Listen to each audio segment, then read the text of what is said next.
Welcome to another Baka commentary video. In this video, be doing a long-term review of the Gigabyte X370 Gaming 5 motherboard.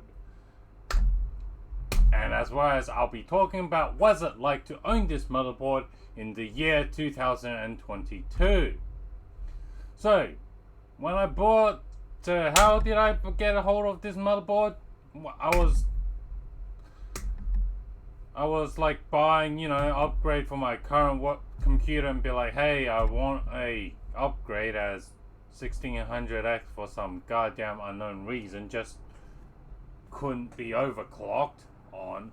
So I was like, okay, time to buy a actual maybe 4 gigahertz CPU or 3.8 gigahertz CPU that's out of box. So I bought a 1700X. And at the same time, and buy a freaking, bought this motherboard on a fire sale.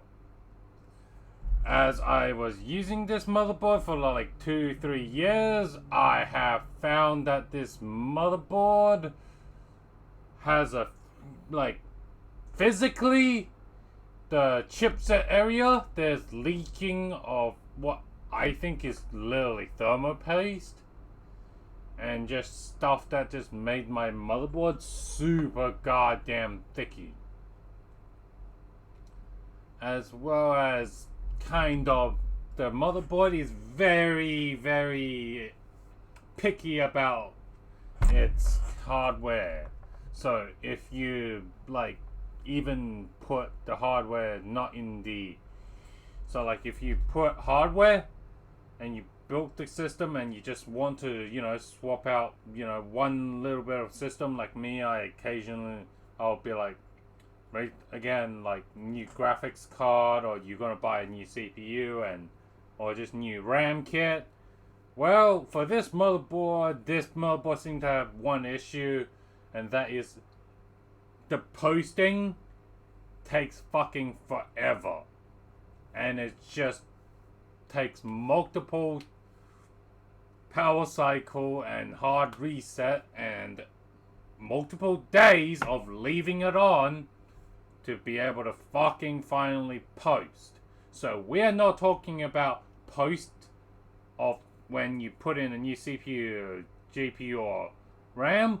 We're not talking about the post time in seconds. We're talking about in days. So I guess Gigabyte must have fucked up their board somehow if their posting time is in days.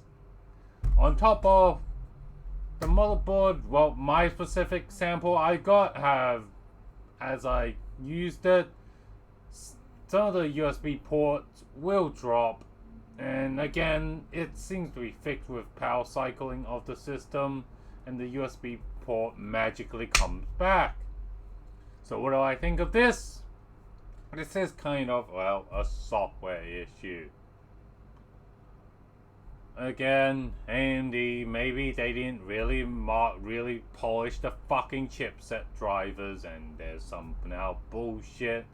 And as well as, these are kind of on the high end. You have additional controllers, and really, I don't think these controllers drivers has been even updated. So I think, yeah, these motherboard, the software's abandoned.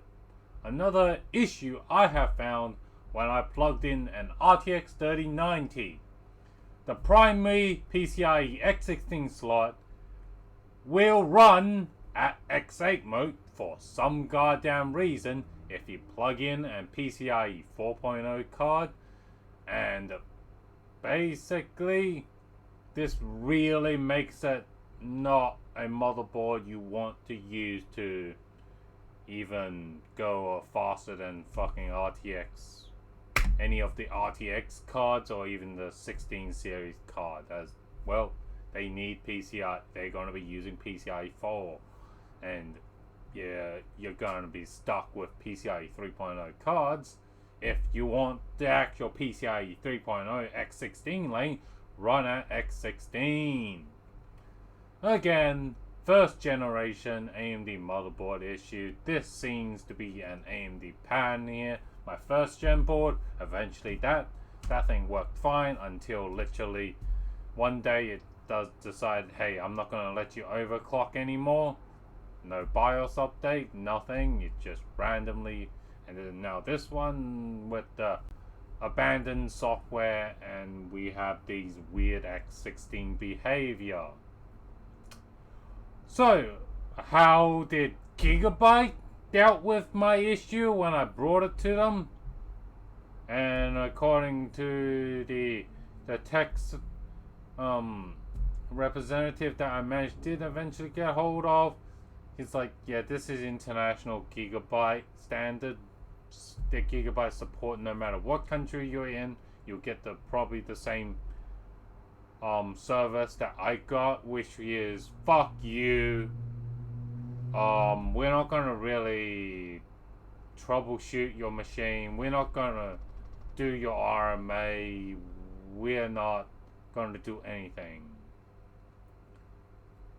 Basically, however, the rep that I did talk to eventually realized that isn't from the fucking Gigabyte sub international, and I actually, managed to get hold of a local Gigabyte rep. He's like, yeah, I know exactly what the hell you're doing, but unfortunately, the company policy is this, and I can't help you. So, clearly, Gigabyte, you have competent employees that are chained down because of your fucking mandate. They can't do their job of actually doing customer service. Gigabyte, it's time to change your fucking policy. Well, anyway, guys, I hope you guys enjoyed this video. If you like this video where I talk about what's it like about my daily system and what is it like to, not just reviews and not the day one crap, yeah, go smash the like and subscribe button. And if you want to go beyond, press the share button so that this video gets more reach, and I'll see you guys in the next video.